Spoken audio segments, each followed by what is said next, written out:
मन एव मनुष्याणां कारणं बंध मोक्षयोः।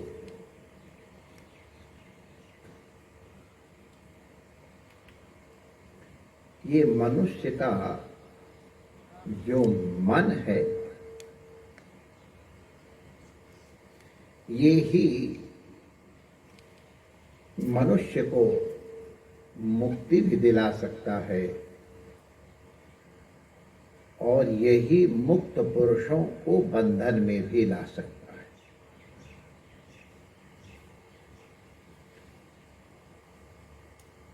परिस्थिति के अनुसार, अदृष्ट के अनुसार, देश काल के कारण आपका शरीर विभिन्न परिस्थितियों में हो सकता है, विभिन्न प्रकार के आचरणों को करने के लिए बाध्य हो सकता है, लेकिन मन केवल आपके नियंत्रण में है। मन को कोई परिस्थिति किसी विशेष प्रकार से व्यवहार करने के लिए बाध्य नहीं कर सकती।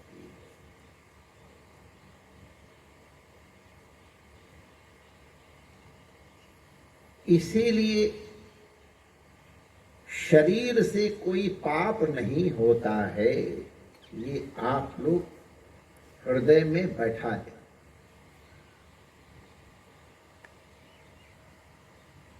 जितने भी पाप या पुण्य हैं वो आपके मन के संकल्प के अनुरूप होते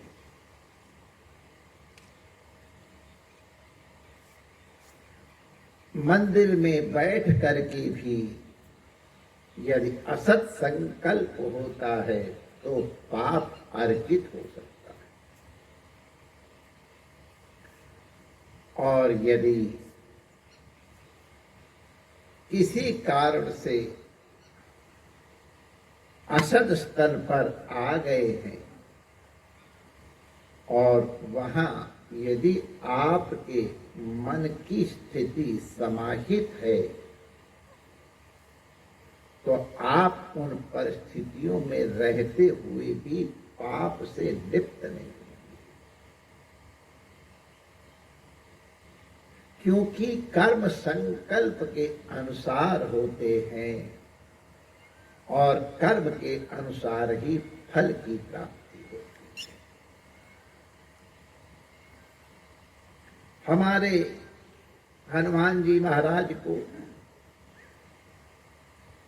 परिस्थिति वशात माता सीता के अन्वेषण के लिए रात्रि के समय जब रावण की अभिसारिकाएं शयन कर रही हैं, रावण की काम के लिए में सहयोग देने के अनंतर तब हनुमान जी रावण के अंतःकरण में प्रवेश करते हैं, रावण के अंतःपुर में प्रवेश करते हैं। अंतःकरण में प्रवेश कर जाते तो काम ही हो जाता। हनुमान जी चाहते तो थे उसके अंतःकरण में भी प्रवेश हो जाए, लेकिन अब रावण नहीं चाहता था। अब हम लोग मन में यही आता है कि भगवान अंतःकरण में प्रवेश हो जाए, तो अंतःपुर में प्रविष्ट हुए।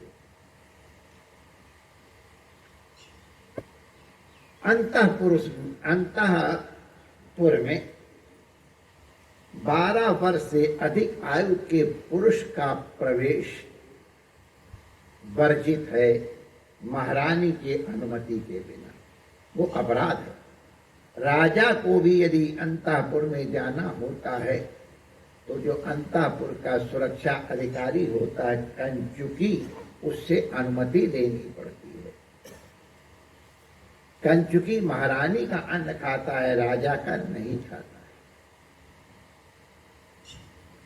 इसके बाद हनुमान जी ने उन अर्धनग्न स्त्रियों के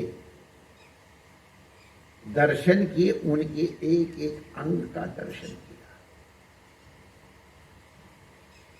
श्री वाल्मीकि रामायण में वो कैसे कैसे सो रही थी, कैसे कैसे उनके अंग हो रहे थे, कैसे कैसी वो चेष्टाएं कर रही थी, उनका वर्णन है।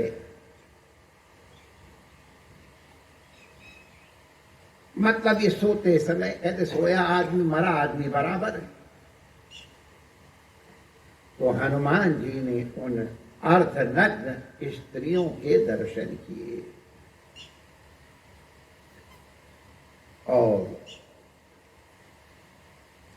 उनमें सीता जी के जो लक्षण उन्होंने सुने, जिसके पहले उन्होंने जनक नंदिनी के दर्शन नहीं किए थे, केवल उनके लक्षण सुने थे और उन लक्षणों को वो उन सब स्त्रियों में मिला रहे थे, लेकिन उनमें कहीं वो लक्षण मिल नहीं रहे। एक एक को देखते हुए अंत में रावण के जहां शयन कर रहा था, बड़ा बढ़िया पलंग का वर्णन है, और रावण सो रहा है और उसके बगल में एक स्त्री सो रही है। उसके लक्षण को देख के हनुमान जी, हाँ ये सीता है। जो लक्षण हमने सीता के सुने हैं वो सब लक्षण इनमें मिलते हैं। हनुमान जी प्रसन्न हो गए और लगे खंभे के ऊपर कूदना, चढ़ना, उतरना, बंदर कृषि मारे अपनी पूंछ फटकारने लग गए, मिल गई सीता, मिल गई सीता, मजा आ गया, अब चलो ये। लेकिन थोड़ी देर बाद उनका सारा उत्साह ठंडा हो गया। उन्हें ध्यान आया कि ये स्त्री जो रावण के बगल में लेटी है, ये भले सीता के लक्षण वाली है। माने मंदोदरी की गणना कुंती और द्रौपदी इत्यादि के साथ की जाती है। सर्वांग सुंदर। तो हनुमान जी को लगा ये सीता नहीं है, क्योंकि ये रावण के बगल में लेटी है, सीता लेटे ही नहीं। मान लो अगर बलात् उनको लिटा भी दिया गया रावण के बगल में, तो जो संतोष इस स्त्री के मुख पे दिखाई पड़ा, अपने पति को जो संतुष्ट कर लेती है स्त्री, उसके चेहरे की आभा भिन्न होती है। तो वो आभा जो इस स्त्री के मुख पे दिखाई पड़ रही है, वो सीता माता के मुख में कभी नहीं आएगी। और अब निश्चित हो गया सीता नहीं है। और जैसे ही पता चल गया ये सीता नहीं है, अब उनका सारा उत्साह ढीला हो गया। ऊपर कूदना, फांदना, पूंछ फटकारना सब ठंडा हो गया। और फिर उनको याद आ गया, अरे माय डियर हनुमान, तुम्हारे तो ब्रह्मचर्य व्रत का खंडन हो गया। ब्रह्मचारी को स्वेच्छापूर्वक स्त्रियों के दर्शन नहीं करने चाहिए, एकांत में नहीं मिलना चाहिए। हमने इस एकांत में इन अर्धनग्न स्त्रियों के शरीरों का दर्शन किया है। मुझे अब सुप्रिया तो बड़ा वर्णन वहां आया, उसके खेत का बड़ा लंबा चौड़ा वर्णन है कि मैं समुद्र में डूब जाऊं कि संन्यास ले लूं कि क्या करूं, इस तरह का विचार कर ही रहे थे। तो भगवान रघुनाथ तो अपने भक्तों के हृदय में विराजते ही हैं। रावण को दुखी देखा तो भगवान ने मन में प्रेरणा दी, और तब बुद्धिमताम वरिष्ठम हनुमान जी ने, जो ज्ञानियों में अग्रगण्य है, बुद्धिमानों में श्रेष्ठ हैं, उन्होंने विचार किया, भैया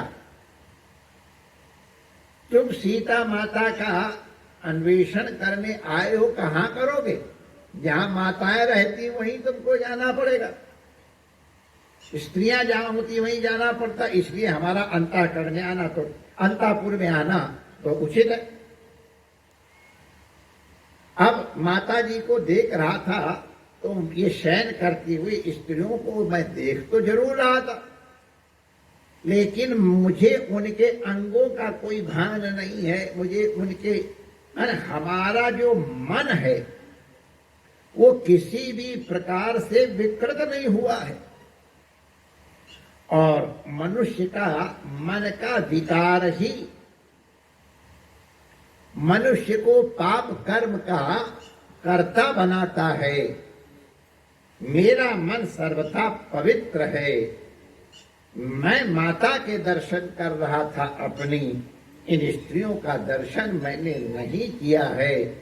देखते हुए भी चूंकि मेरा मन उस दृष्टि का नहीं था, इसलिए मैंने उस तरह का दर्शन नहीं किया है, पाप दर्शन नहीं किया है। मेरा मन प्रमाण है।